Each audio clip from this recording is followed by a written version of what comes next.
नवापूर विधानसभा मतदारसंघात अटीतटीची लढत पाहायला मिळाली। या लढतीत काँग्रेसचे उमेदवार शिरीषकुमार नाईक यांनी सलग दुसऱ्या वेळा आपला विजय मिळवलेला आहे। तसेच अपक्ष उमेदवार शरद गावित हे दुसऱ्या क्रमांकावर असून अजित पवारांची राष्ट्रवादीचे भरत गावित तिसऱ्या क्रमांकावर राहिलेत।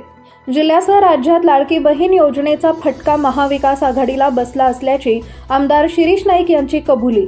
राज्यभरात महाविकास आघाडीचे दिग्गज नेत्यांचा पराभव होणं हे थोडंसं संशय निर्माण करणार आहे। ईव्हीएमवर आमदार शिरीष नाईक यांचे प्रश्नचिन्ह। सलाउद्दीन लोहार, प्रश्नचिन्ह न्यूज, शहादा।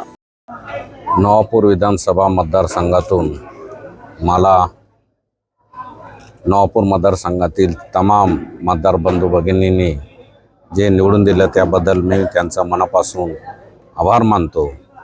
आणि नवापूर विधानसभा मतदारसंघातील जे काही इतर प्रश्न असतील ते निश्चितच मी सोडवण्याचा, विरोधी पक्षाचा महाविकास आघाडी विरोधी पक्षात बसेल तरीसुद्धा सरकारमध्ये जे कोणी असतील त्यांच्याशी हे करून मी निश्चितच तालुक्याच्या विकासासाठी प्रयत्न करेन।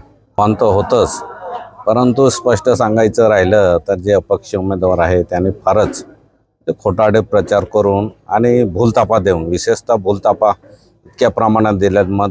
घरकुलांचे खोटे आदेश असतील, काल मतदानाच्या आदल्या दिवसापर्यंत ज्या गायी बकरी मोठ्या प्रमाणात वाटप झाले, परंतु आमचे लोक तरी त्या भूलथापांना बळी पडलेले नाही आहे।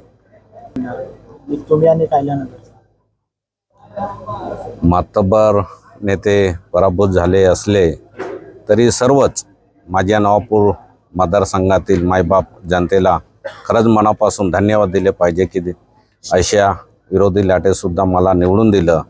नवापूर तालुक्याचा आणि नवापूर विधानसभा मतदारसंघाचा विकास करण्यासाठी संधी उपलब्ध करून देतात त्यांचं मी मनापासून, सगळ्या मतदारांचं, महाविकास आघाडीच्या सर्वच नेत्यांचं मी मनापासून आभारी आहे। निश्चितपणे म्हणजे नंदुरबार जिल्ह्यातच नव्हे तर संपूर्ण महाराष्ट्रामध्ये लाडक्या बहीण योजनेचा फटका हा बसलेलाच आहे।